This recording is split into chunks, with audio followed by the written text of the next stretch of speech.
दोस्तों, आइंस्टाइन के मुताबिक लाइट की स्पीड इस ब्रह्मांड की सबसे तेज स्पीड है। करीब 3 लाख किलोमीटर पर सेकंड की स्पीड पर टाइम तक ठहर जाता है।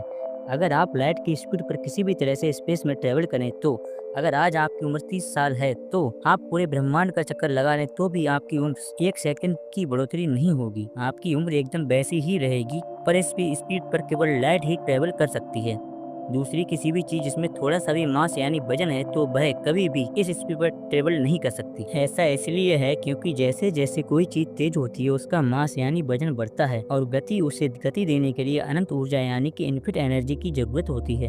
तो दोस्तों, यही कारण है कि केवल लाइट जिसमें कोई मास नहीं होता यानी वजन नहीं होता, इसे इन्फिनिट एनर्जी की जरूरत नहीं पड़ती और इसी वजह से वह इस स्पीड की यात्रा कर सकती है। किसी और दूसरी चीज के लिए यह पूरी तरह इम्पॉसिबल यानी असंभव है। टाइम डायलेशन का असली इफेक्ट आपको लाइट की 80% स्पीड पर देखने को मिलता है। इस स्पीड पर अगर आप स्पेस ट्रेवल करें तो आपको 40 लाइट ईयर दूर ट्रैफिक 1 पर एलियन से मिलने जाना है। तब आप वहां पहुंचोगे तो पृथ्वी पर 50 साल बीत जाएंगे और लाइट की 80% स्पीड के कारण आपके स्पेसशिप में 50 साल बीतने की जगह केवल 30 साल ही बीतेंगे।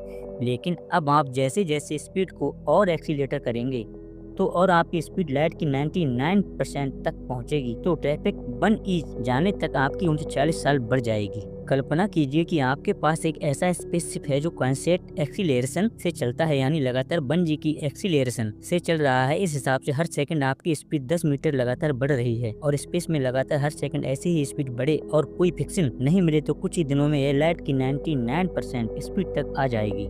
हालांकि फिजिकली यहाँ तक की स्पीड कोई भी हासिल नहीं कर सकता। लगातार कांस्टेंट एक्सीलरेशन पर चलने के बाद भी यह स्पेसशिप लाइट की 100% स्पीड को कभी छू नहीं पाएगा। ऐसे में अब इस स्पेसशिप पर जो टाइम डायलेशन लगेगा वो बेहद ही खतरनाक होगा। 99.99% लाइट की स्पीड पर ट्रैफिक 1 पर जाने पर आपकी उम्र केवल 7 महीने बढ़ेगी और 99.9999% पर 21 दिन ही फर्क पड़ेगा। केवल 21 दिनों में आप ट्रैफिक पर होंगे और जब वापस आएंगे तो कुल 42 दिनों के बाद आप पृथ्वी पर पहुंच जाएंगे। और ऐसी ही नई वीडियो देखने के लिए हमारी वीडियो को लाइक करें, हमारे चैनल को सब्सक्राइब करें। मिलते हैं अगली वीडियो में, तब तक के लिए जय हिंद, वंदे मातरम।